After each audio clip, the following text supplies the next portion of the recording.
Hospitals are, of course, on the front lines during this pandemic, and perhaps no hospital has seen more for a longer period of time than the legendary Bellevue Hospital in New York City.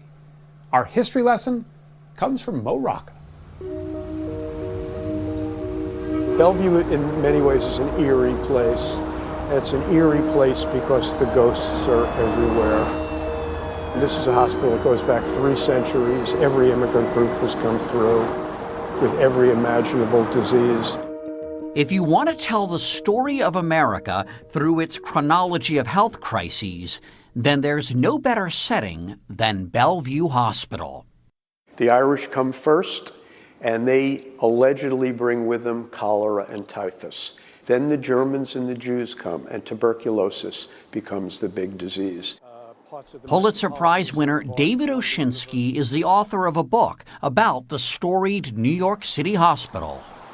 This is a tuberculosis balcony, and here were the famous Bellevue TB wards. And the belief was that fresh air would help. You would have dozens of people out at one time. They'd be here in the snow.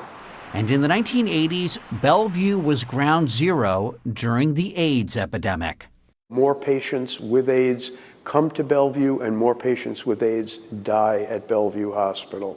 And the treatment of AIDS patients is a story of struggle and heroism, and eventually helping to turn a deadly disease into a treatable one.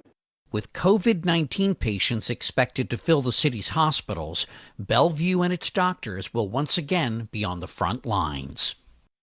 That Bellevue has confronted so many crises isn't surprising.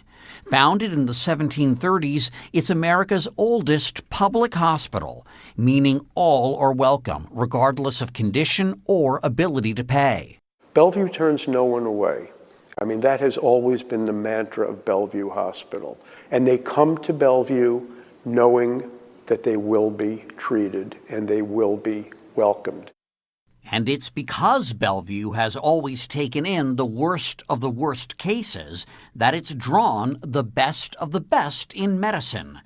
Consider the case of Alexander Anderson, Bellevue's first doctor. In the 6 weeks of the Great Yellow Fever epidemic, Alexander Anderson lost his son to yellow fever, his wife to yellow fever, his mother and father and brother to yellow fever, and he largely stayed the course because he believed it was God's will that he help these people. And to me, Alexander Anderson is really not only Bellevue's first doctor, but he sets down the notion and the ethos of compassion. Dr. Susan Cohen, the current director of palliative care at Bellevue, carries on that tradition. We see every emotion, every facet of the human condition that you can imagine, and it's humbling. As is the scale of the place. There's a diner, there's a school, there's a court, there's a jail, there's a hospital, everything is in the walls of Bellevue. Bellevue was the first hospital to have a civilian ambulance corps. They were light, they were horse-driven, they could move at incredible speed. Bellevue's story can also be told through a remarkable run of medical milestones. It had the first nursing school, the first departments of forensics and pediatrics, the first maternity ward. If I may, Bellevue is on the cutting edge when it comes to circumcision. It is. Louis Sayre really did the first medical circumcisions. These were obscure religious rituals until this time. Yet for all its breakthroughs, Bellevue became infamous for its psychiatric wing, the very name a byword for insanity. That's because of this woman. Nellie Bly was the great daredevil female reporter. She was the one who, when Jules Verne wrote Around the World in 80 Days, Nellie Bly went around the world in 76 days.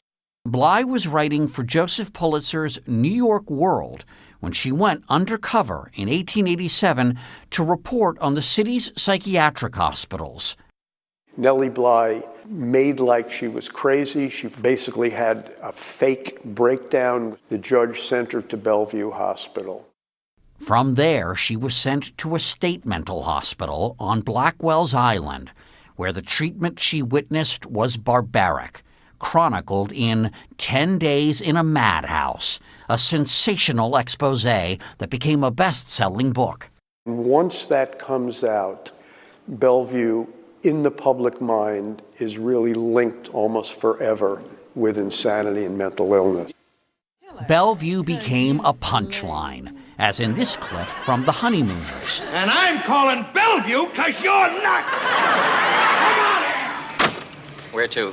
Bellevue. Bellevue. And at the movies, Bellevue was where Kris Kringle was sent in Miracle on 34th Street. And a host of real-life writers and artists spent time in the hospital's psych ward. O. Henry. O. Henry sent to Bellevue Stephen Foster. My old Kentucky home, Stephen Foster. That is correct. Leadbelly.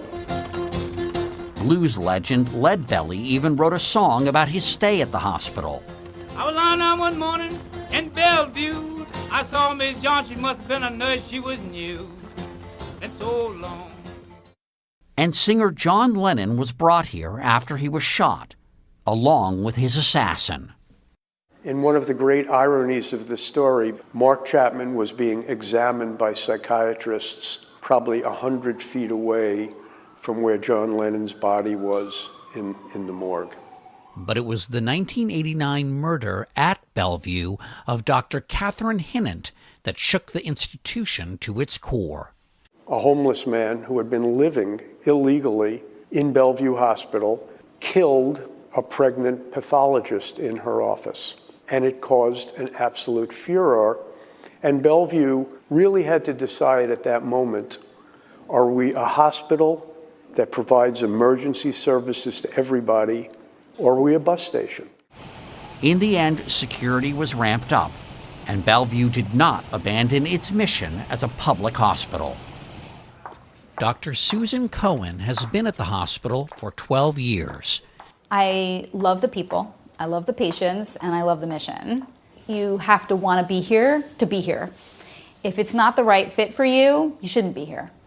Bellevue remains important because it is the bellwether. It is the place that takes in people who can often go nowhere else.